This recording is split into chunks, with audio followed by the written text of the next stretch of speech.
Welcome to పక్కా హైదరాబాద్. నేను శ్వేత. World archery youth championship లో తెలంగాణ క్రీడాకారిణి చకిత గోల్డ్ మెడల్ సాధించడం రాష్ట్రానికి గర్వకారణమని క్రీడా శాఖ మంత్రి వాకిటి శ్రీహరి అన్నారు. హాకీ మాంత్రికుడు ధ్యాన్ చంద్ జయంతి సందర్భంగా జాతీయ క్రీడా దినోత్సవాలను హైదరాబాద్లోని ఎల్బీ స్టేడియంలో ఆయన ప్రారంభించారు. ధ్యాన్ చంద్ చిత్రపటానికి మంత్రి పూలమాలలు వేసి నివాళులర్పించారు.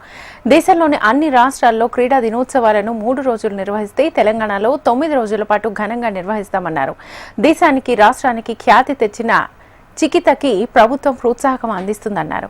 ఈ క్రీడా మహోత్సవాల్లో ఇటీవల గెలుపొందిన క్రీడాకారులను, కోచ్లను గచ్చిబౌలిలోని హాకీ స్టేడియంలో సన్మానిస్తామని మంత్రి వాకిటి శ్రీహరి తెలిపారు. తెలంగాణ రాష్ట్రంలో జాతీయ క్రీడా దినోత్సవం వేడుకల్లో మిగతా రాష్ట్రాలన్నీ కూడా దేశమంతా 3 రోజులు జరిపితే మన దగ్గర 9 రోజుల పాటు ఘనంగా నిర్వహిస్తున్నాం. అదేవిధంగా వివిధ వర్గాల వారిని ఈ జాతీయ క్రీడల దినోత్సవ వేడుకల్లో భాగస్వామ్యం చేసే విధంగా కార్యక్రమాలు రూపొందించబడ్డాయి. ఈరోజు ఉద్యోగులకు కూడా ఆట పోటీ నిర్వహించడం. ఒక 4 రోజుల క్రితం చిన్నారులకు కూడా under 4 years, under 5 years, under 8 years, under 10 years వాళ్ళకు కూడా క్రీడలు నిర్వహించడం జరిగింది.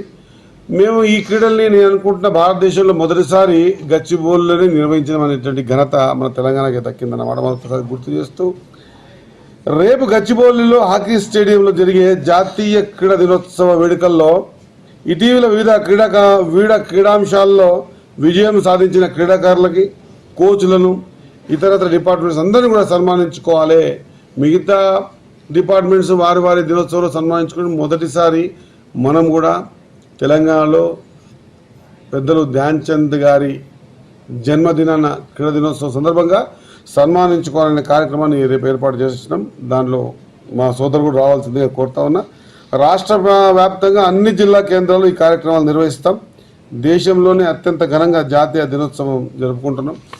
రాష్ట్రంలో పెద్దపల్లి జిల్లా ఎలుగేడు మండలం సుల్తాన్పూర్ గ్రామానికి చెందిన చికిత నిజంగా కూడా వారికి వాళ్ళ తల్లిదండ్రులకే కాకుండా వాళ్ళ గ్రామానికే కాకుండా వారి జిల్లాకే కాకుండా యావత్ తెలంగాణ రాష్ట్రానికి, భారతదేశానికి మొట్టమొదటి archery youth world youth archery దాంట్లో ఇండియా గోల్డ్ మెడల్ సాధించడం నిజంగా కూడా గర్వకారణం అన్నమాట మరొకసారి తెలియజేస్తూ ఈ కార్యక్రమాలు కూడా కేంద్రాలు జరిగినాయి. ప్రపంచ ఆర్చరీ యూత్ ఛాంపియన్షిప్లో స్వర్ణ పథకం అండర్ 21 విభాగంలో స్వర్ణ పథకం సాధించిన చికిత గురించి ఇందాకే మంత్రి గారి దృష్టికి తీసుకురావడం జరిగింది. మంత్రి గారు సుముఖంగా దాని విషయంలో ఖచ్చితంగా వారికి గవర్నమెంట్ తరఫు నుంచి ఏ విధమైన సహాయ సహకారాలు అందించాలో మంత్రి వాకిటి శ్రీహరి గారు, స్పోర్ట్స్ అథారిటీ మినిస్టర్ గారి దృష్టికి తీసుకెళ్లడం జరిగింది.